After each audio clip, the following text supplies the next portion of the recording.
Good morning and welcome to Peace Out, where we are all learning together to peace out. And I think it's more like an obstacle course right now.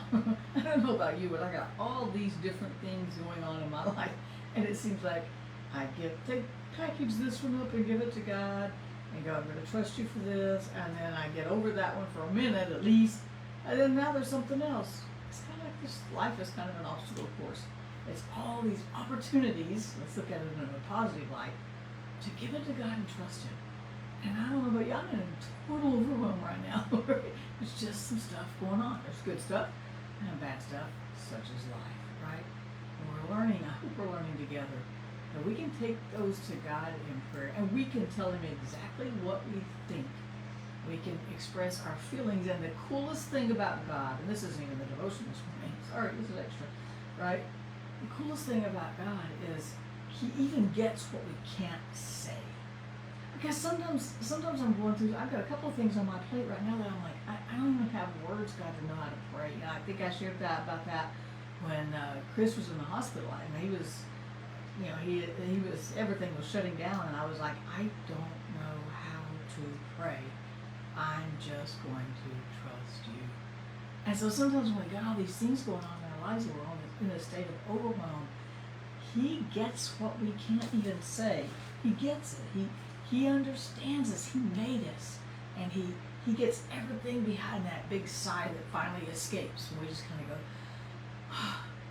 go, we don't have anything to say. He gets that. He gets us.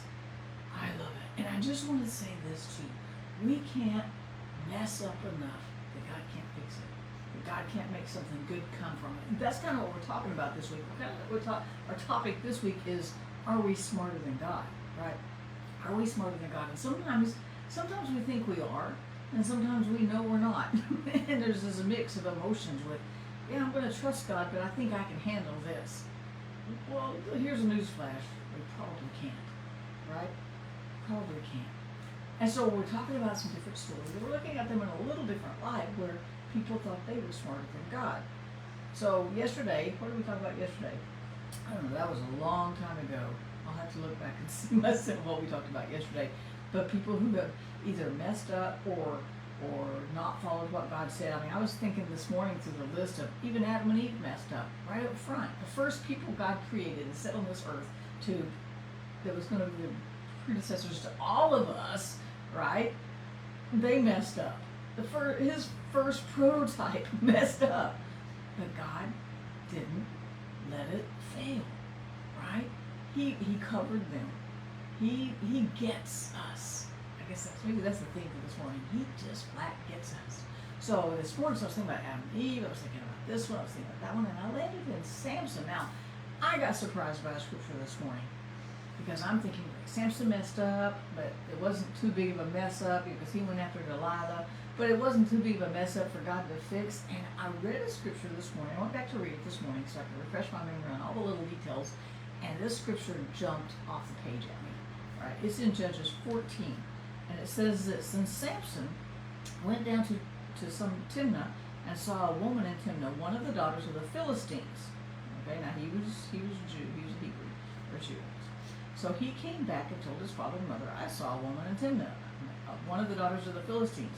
Now therefore go get her for me as a wife. And his father and mother told him, is there no woman in our people and our relatives, and there's a nice little Jewish woman you can marry, right? He said, not when you have to go down to take a wife of the Philistines.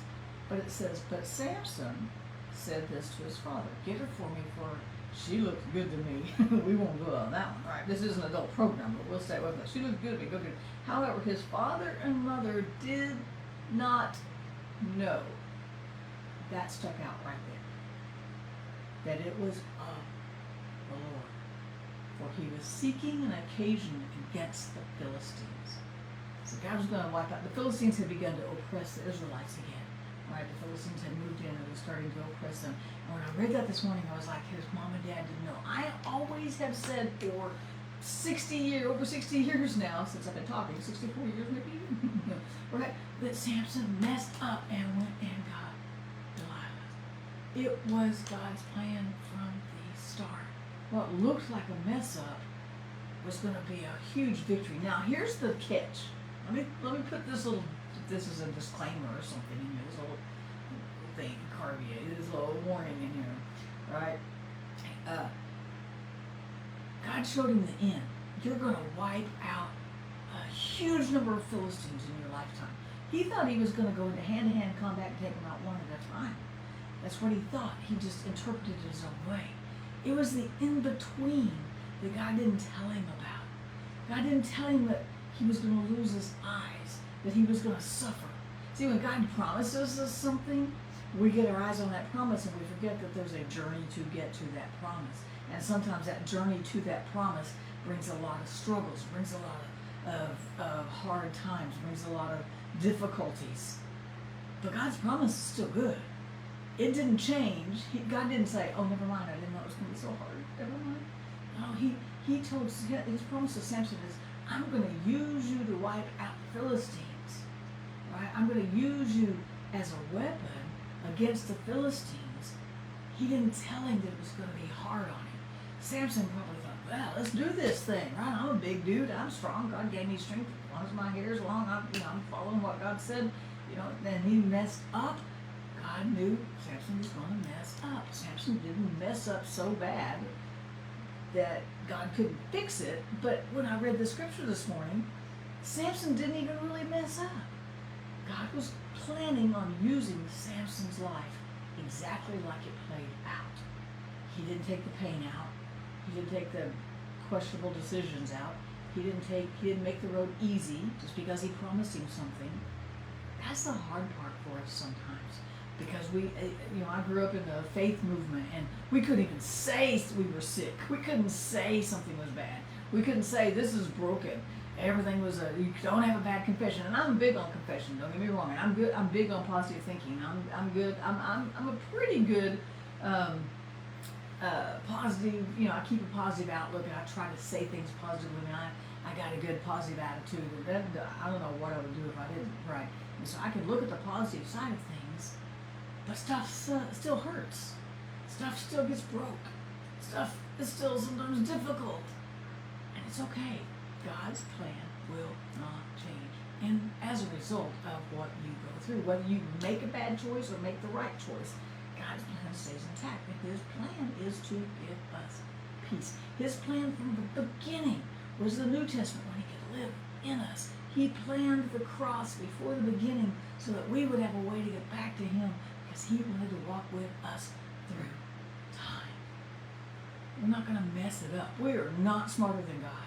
And even if it's what we perceived or his parents perceived as a bad decision, it was all part of God's plan.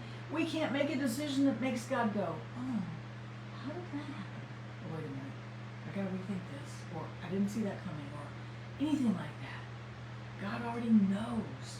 He knows what we were going to choose.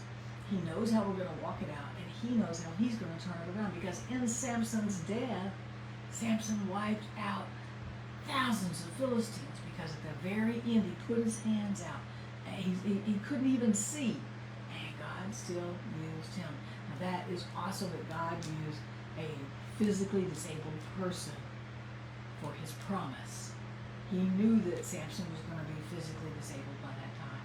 He was going to be, he couldn't even see because they literally poked his eyes out. That's a horrible thing. But God can use horrible things. They don't disqualify God. He doesn't go, oh, that's horrible. I can't even, no, I'm not even going to look at that. No, God will not waste a thing. Whatever's going on in our lives, the good things, the bad things, the crazy things, it's just about bringing ourselves to him, no matter what's going on, and going, I'm going to trust you, God, with all this. I'm just going to trust you. I'm going to ask you questions. I'm going to expect your answers. I'm going to trust you to lead me. I'm going to ask you for wisdom. I'm going to trust that you've given me your peace, and I'm going to try to follow that peace and let it be that umpire in my heart, so that it tells me what's fair and what's foul in my life, and I'm going to play by those kind of rules. But if I mess up, I'm going to trust you. If I don't mess up, I'm going to trust you. It's all about trusting God to do exactly what he said he would do right here. He's got us, and that includes peace. So we can peace out because he's got us, whether we mess up or we don't. He's still got us covered. I love that about God. He doesn't throw anybody away, and we are definitely not smarter than God, right? Have a great day. Peace out. I'll see you again tomorrow.